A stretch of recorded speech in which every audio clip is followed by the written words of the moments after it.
પ્રાકૃતિક ખેતીના પ્રચાર પ્રસાર માટે રાજ્ય સરકાર કામગીરી કરી રહી છે।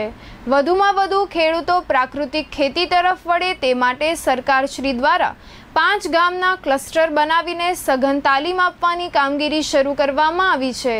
કચ્છમાં અત્યાર સુધી મોટી સંખ્યામાં ખેડૂતો પ્રાકૃતિક ખેતીમાં જોડાયા છે, ત્યારે તાજેતરમાં પ્રાકૃતિક ખેતીમાં ઉત્તમ કામગીરી કરતા રાજ્યના 11 ખેડૂતોને the Gujarat state cooperative agricultural and rural development bank દ્વારા બેસ્ટ ફાર્મર ખેડૂતના એવોર્ડથી નવાજવામાં આવ્યા હતા, જેમાં કચ્છના મહિલા ખેડૂત જુલીબેન ભાવેશ માવાણીનો પણ સમાવેશ થયો છે।